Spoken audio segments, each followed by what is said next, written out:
시청자 여러분 안녕하십니까. 지금부터 전학현의 안보정론을 시작하겠습니다. 자, 여러분들께도 제가 수시로 말씀을 드렸듯이요, 미국에 대해서 우리가 투자 약속을 지키지 않는 것에 대한 미국의 불만이 이제 크게 달했습니다. 사실상의 최후 통첩이 되고 있어요. 로트릭 상무장관이 입장을 내놨습니다. 자, 너희들 대미 투자 약속 안 지키지? 알았어. 그러면 센 관세로 때려버릴 거야. 다 그랬더니 이제 기겁해갖고 놀래 나자빠져가지고요, 긴급 대처회의를 하고 난리가 났다고 하네요. 자, 그래서 요 내용을 자세히 말씀드리겠습니다.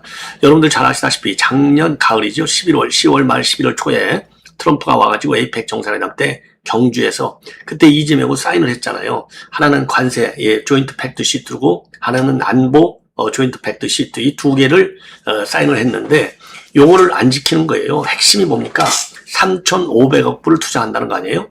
자, 그래서 이제 1,500억 불은 마스가, 그러니까 이제 조선업에 투자를 하고 2,000억 불은 그냥 이제 미국이 필요로 하는 요런 사업에 투자를 하겠다는 건데, 지금 일본은요, 두 개 사업을 이미 확정이 됐다는 겁니다. 1호, 2호. 근데 한국은 아직 1호도 결정이 안 됐어. 그러니까 이제 지금 이제 트럼프 대통령은, 제가 항상 그러잖아요. 트럼프 대통령의 이 외교안보적인 또 국내 조치도 마찬가지인 거예요.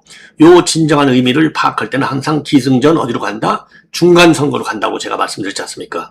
중간선거 상황이 지금 안 좋아요, 트럼프가. 그러니까, 그렇게 해서 한국으로부터 이렇게 어마어마한 투자 약속을 받았어. 그걸 가지고 이제 트럼프가, 선거를 해야 되는데, 선거할 약을 안 주는 거예요, 지금 이재명이가. 왜? 이재명의 정권은 말로는 한미동맹을 강화한다, 그리고 중시한다라고 해놓고 머리는 어디로 가 있느냐? 중국으로 가 있어요.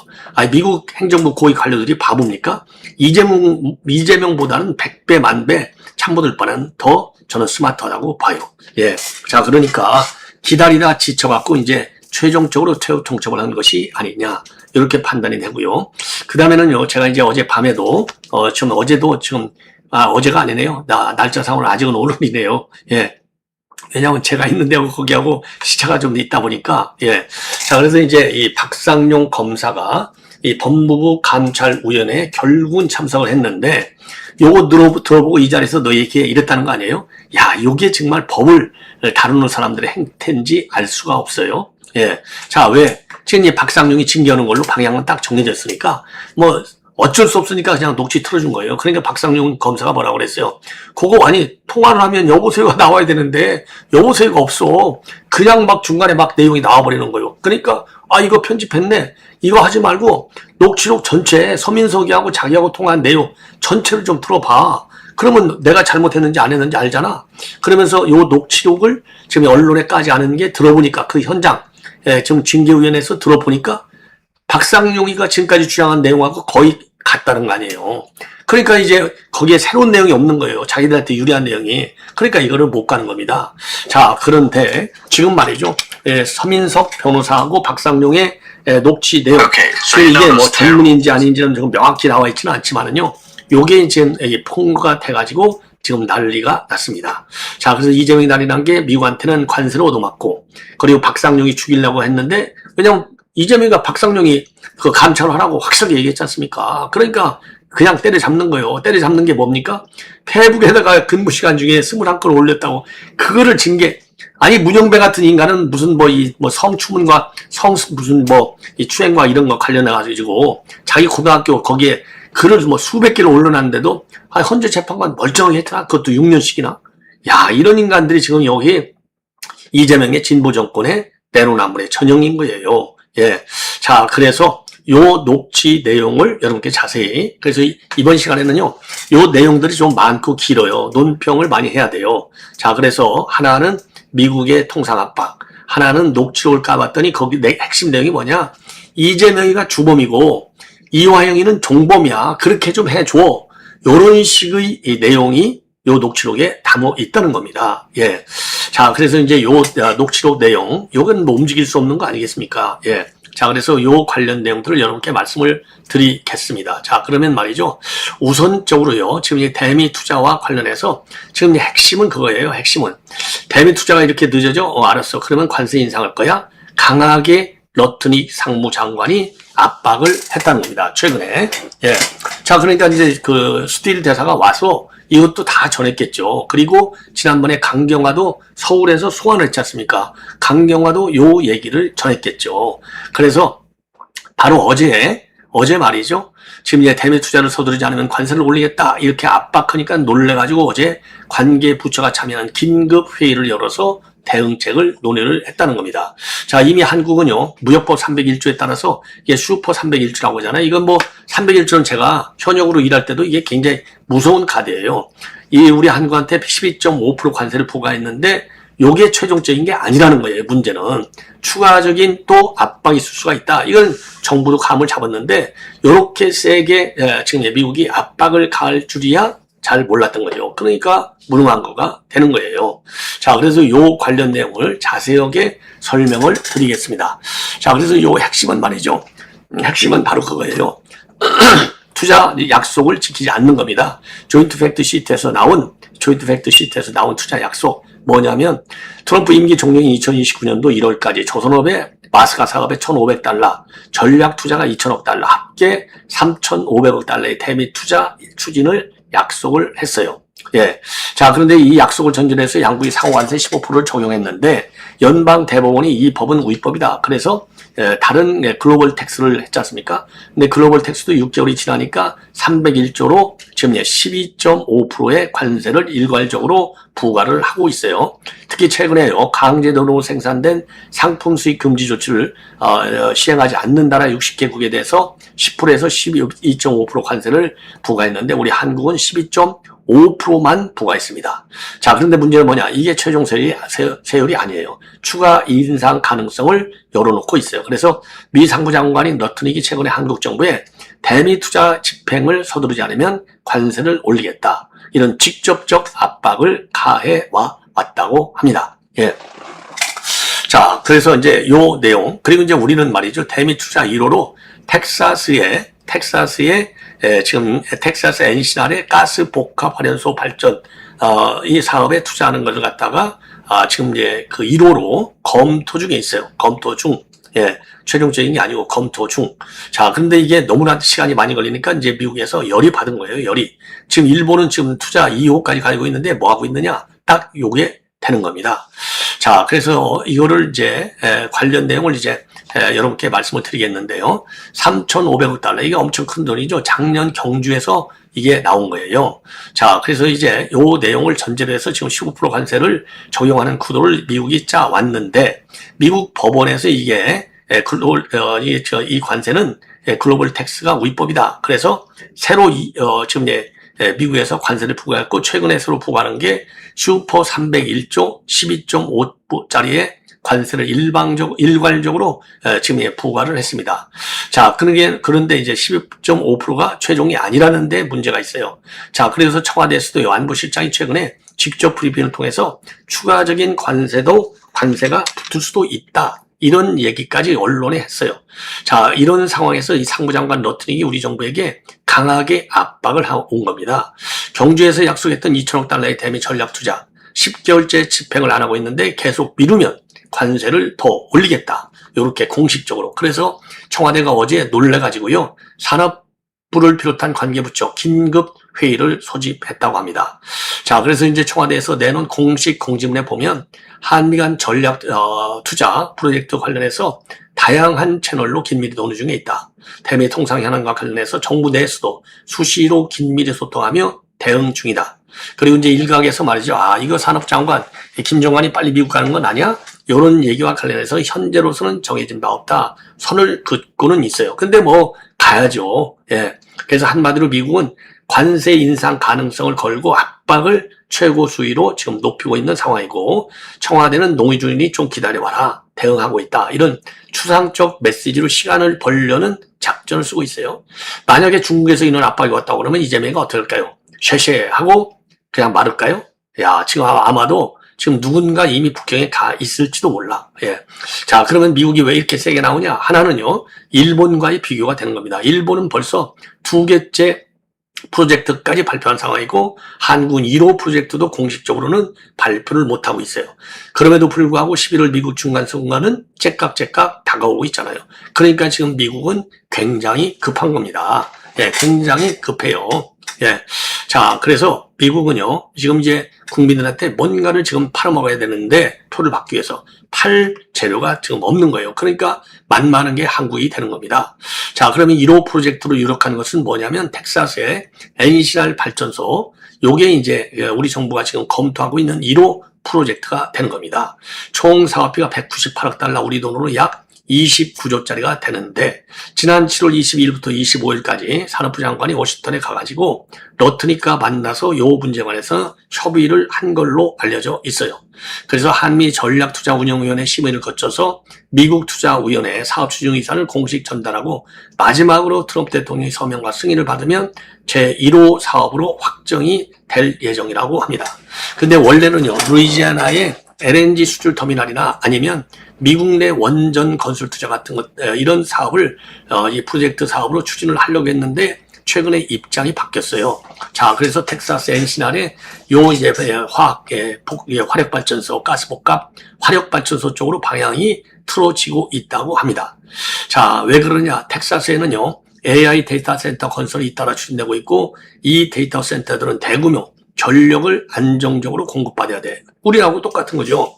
그래서 발전소와 이런 데이터 센터들과 장기 전력 구매 계약서를 맺으면은 안정적인 수익을 확보할 수 있고, 그리고 투자 안정성과 사업성 면에서 우리 기업들 입장에서도 괜찮은 딜이 될 수 있다는 겁니다. 그래서 현재 발전소 부지, 가스공업 후보들도 이미 여러 군데 확보돼 있어서 인허가와 공급망 측면에서 속도를 내기 쉬운 프로젝트로 부상하고 있다는 겁니다. 그래서 계획대로만 된다면 2030년에 1단계 상업운전 시작도 가능하다고 지금 알려지고 있어요. 자, 그래서 트럼프 임기 안에 착공과 일정 진척을 보여줄 수 있는 구조라는 것이요. 그래서 이제 NCR의 이 복합 화력발전소 건설 쪽으로 지금 돌아가고 있다는 겁니다. 자, 그러면은요, 지금 이제 이 문제가 되는 게 향후 이 관세 문제, 그리고 레버리지는 어떻게 되느냐. 강제 노동하고 과잉 생산, 요 두 가지가 추가적인 관세 압박의 지금 그 기재로 되어 있어요. 그래서 미국은 이미 강제 노동이라는 이름으로 관세를 때리기 시작했고, 다음 달 초에는요, 구조적 과잉 생산 관련 관세도 발표할 예정도 있습니다. 이거는 사실상 중국을 겨냥한 그런 관세, 보복 관세지만은 글로벌 공급망 속에 들어가 있는 한국 기업, 일본 기업에도 영향을 줄 수밖에 없다.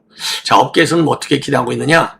우리가 1호 프로젝트를 확정해서 텍사스 발전소 같은 대규모 투자를 눈에 보이게 넣어주면 미국이 이후 관세를 더 때리는 과정에서 한국 입장을 어느 정도는 고려할 수밖에 없을 것이다. 즉, 약속한 전략 투자를 빨리 이행해서 관세 폭탄을 일부 완화시키거나 또는 대미 협상력을 높일 수 있는 것 아니냐. 이런 얘기가 좀 가능한 것이고요. 관세가 단순한 처벌이 아니라 투자를 빨리 하라는 채찍이자 동시에 투자를 레버리지로 쓰면 관세 리스크를 관리할 수 있는 구조라는 거죠. 자, 그래서 이제 우리가 짚어야 할 내용을 보면은요. 자, 우선요, 미국의 관세 압박은 동맹을 때린다라는 감정적 프레임보다는 한국이 스스로 서명한 투자 약속을 빨리 이행하라는 거래 조건이라고 하는 현실적 프레임으로 보는 게 좋겠다. 그리고 이제 한국은 경주에서 3,500달러 투자 추진을 약속했고, 그 대가로 관세와 통상 구도에서 나름대로의 이익과 안정성을 가져오기로 한 것이기 때문에 지금 관세 12.5%는 약속 이행이 늦어지면서 붙는 일종의 지연 페널티 성격이 있다는 거죠. 그리고 둘째, 일본은 1, 2호 프로젝트를 발표해서 미국과의 거래 구도에서 선제적으로 움직이고 있다는 겁니다. 자, 그래서 우리는요, 이제 팩트시트, 일본보다 한 석 달 늦게 정도 출발했기 때문에 10개월째 1호 프로젝트 발표를 못하고 있는데, 청와대가 논의 중이다, 협의 중이다 라고 말하는 동안 미국은 관세 더 올려서 때릴 거야, 이렇게 압박하고 있는 것이 특성이에요. 그리고 셋째는 미국이 강제노동 또는 구조적 과잉 생산 같은 키워드를 관세와 연결시키고 있는 것은 인권, 노동, 산업 구조를 통합해서 대중경제와 동맹 관리까지 한 번에 묶으려는 전략이 되겠습니다. 자, 한국은요, 이러한 미국의 이 전략 구사를 외면하면 절대 안 돼요. 자, 그래서 대중 공급망, 그리고 노동과 ESG 기준, 그리고 한미동맹 속에서의 투자 전략, 요 세 가지를 같이 보면서 관세 맞고 끌려다니는 나라가 아니라 투자와 공급망으로 주도권을 쥐는 나라, 요 패턴으로 가는 것이 그야말로 대한민국의 국익과 안보 이익에도 크게 도움이 된다. 저는 그렇게 판단을 합니다. 자, 그래서 한마디로 정리한다면 미국의 관세 압박이 불편하고 기분이 나쁠 수가 있겠지만 정상끼리 약속한 투자 약속은 어떤 경우에도 반드시 지켜야 되는 게 이 국제 관례이고 외교 관행이에요. 더군다나 미국과는 우리가 동맹국 아닙니까? 더군다나 지금 상황은 한반도의 안보 위협이 과거 어느 때보다도 더 커지고 있는 상황이 아니겠어요? 자, 그래서 우리가 선제적으로 약속을 이행하기는 못할지언정 늦게 약속을 이행하는 것은 아니함만 못하다. 그럴 바에는 아예 파기하고 나와. 그럴 바에는. 예. 자, 이렇게 저는 혹평을 하고 싶어요. 자, 이번에는요, 이화영의 이 변호사, 서민석 변호사가 되겠죠. 서민석이하고 이 박상용, 요 두 사람의 이게, 결국은 이제 다시 또 폭로가 되고 있어요. 자, 그래서 요 이화영 녹취 파문이 과연 어떻게 될 것인지, 여기에서 지금 거래를 시작한 게 말이죠. 서민석 변호사가 박상용이한테, 야, 이재명이가 주범이고 이화영이를 종범으로 좀 해줘. 요렇게 했다는 거 아니에요. 박상용이가 이재명이가 주범이고 이화영이를 종범으로 하겠어. 이게 아니라, 이화영이의 변호사였던, 지금 서민석이가 박상용한테 이런 얘기를 했다는 거예요. 이게 진실이라는 얘기가 되는 겁니다. 자, 이게 언제냐면 23년도 6월 19일 날인데 박상용 검사가 이화영 변호했던 서민석 변호사와 통화를 했어요. 공개된 녹취에서 보면 박상용 검사는 이재명 씨가 완전히 주범이 되고 이 사람이 종범이 되는 시의 자백이 필요하다라는 취지의 발언을 했는데, 이어서 공익제보자 인정이나 지금 보석 추가 영장 청구를 하지 않는 방안 등이 가능해질 수 있다라는 취지의 말도 나오는 거예요. 이런 부분들이 논란의 핵심이 되는 겁니다. 자, 그렇다면 이 말을 어떻게 해석해야 하느냐? 이게 문제예요. 그래서 민주당하고 이양 측에서 이거 봐라. 검찰이 이미 이화영 주범, 이재명 주범, 이화영 종범이라는 결론을 정해놓고 이화영한테 그에 맞는 진술을 하도록 회유 압박한 증거다.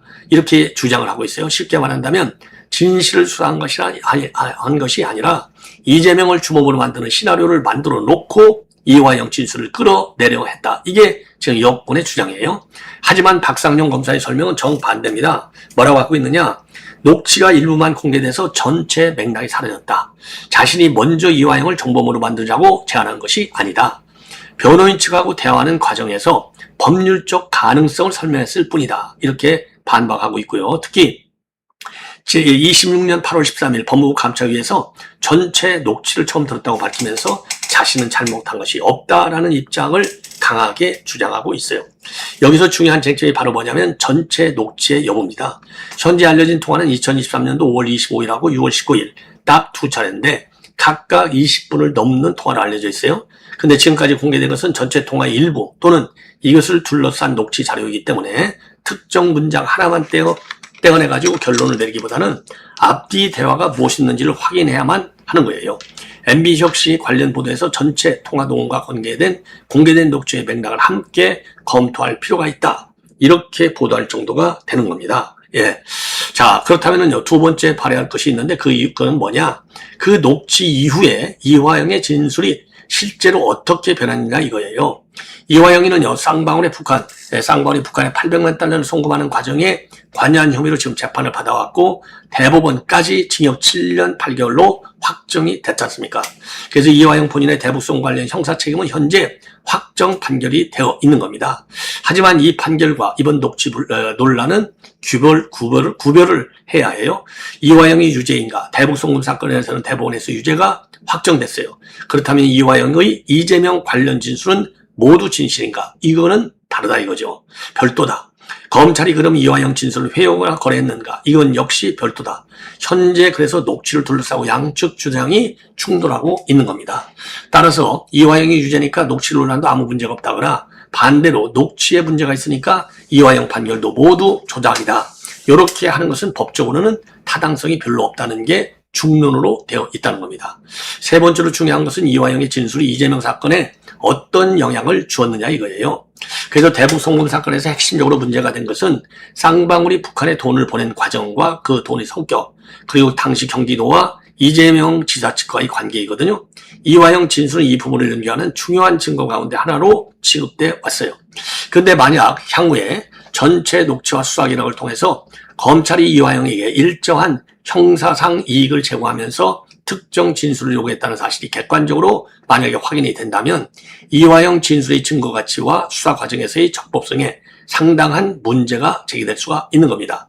반대로요, 전체 녹취를 확인해 봤더니 변호인 측에서 먼저 이화영에게 유리한 법적 처리를 문의했고 박상용 검사가 그 가능성과 조건을 설명한 것이라면 현재 대기되는 검찰이 진술을 만들어냈다는 주장은 상당 부분 달라질 수가 있다는 겁니다. 그래서 이번 사건의 핵심은 결국 한 문장이 아니라 전체 녹취, 그리고 실제 진술의 변화, 그리고 수사 기록 요 세 가지를 종합적으로 검토해야 된다는 거예요. 그리고 네 번째로 중요한 부분은 뭐냐면 박상용 검사에 대한 감찰과 징계 문제가 되겠는데, 박상용 검사가 8월 13일 날 바로 어제 법무부 감찰위원회에 출석했지 않습니까? 그래서 거기에서 자신의 징계 사유를 전면 부인했어요. 특히 논란이 된 서민석 변호사와의 녹취를 이날 처음 들었다고 주장하면서 전체 녹취를 사전에 제공하지 못한 상태에서 소명을 요구받았다는 취지의 문제 제기도 했어요.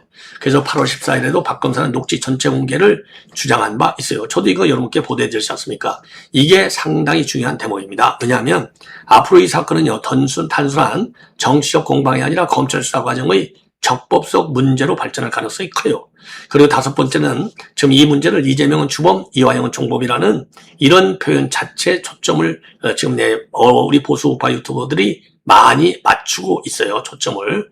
자, 그래서 이제 우리가 여기서 좀 관심 있게 이제 봐야 할 때는데, 검사가 이 표현을 썼다는 사실과 검찰이 허위 자백을 만들어냈다는 결론은 동일하지가 않습니다.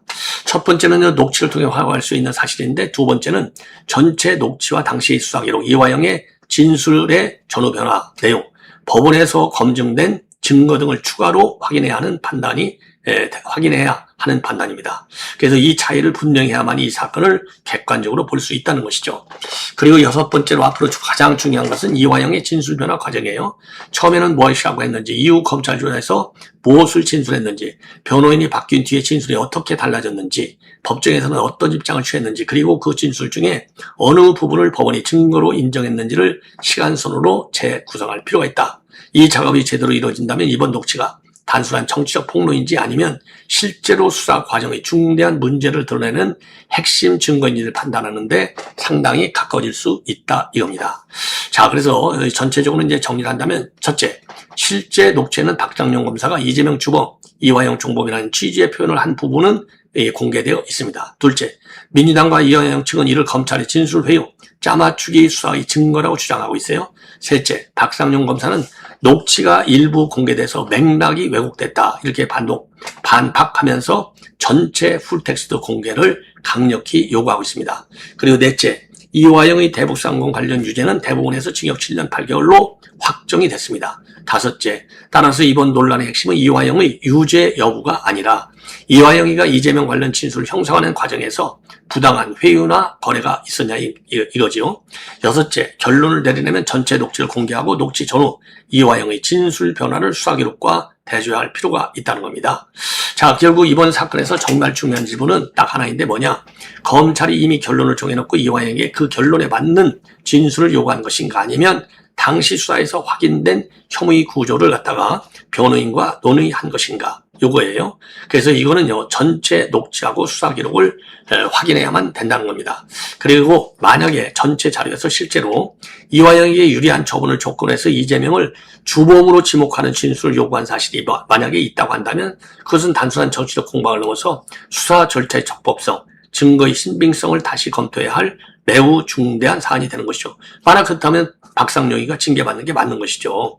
반대로 전체 맥락에서 박상용 검사의 설명이 입증이 된다면, 즉 이거는 자기가 한 말이 아니라 서민석 변호사가 먼저 한 얘기다 이거죠. 만약에 그렇다고 한다면 박상용에 대한 징계는 정치적 보복, 압박이다, 요렇게 나오지 않을 수, 요렇게 판단하는 게 맞을 가능성이 상당히 더 큰 것이 아니냐, 요렇게 생각이 들어요. 예. 자, 그래서 요게 말이죠, 지금 이제 앞으로도 상당히 중요한 지금 대목이 된다. 그래서 다시 한번 말씀드리지만은 이 공개된 녹취를 보면은요,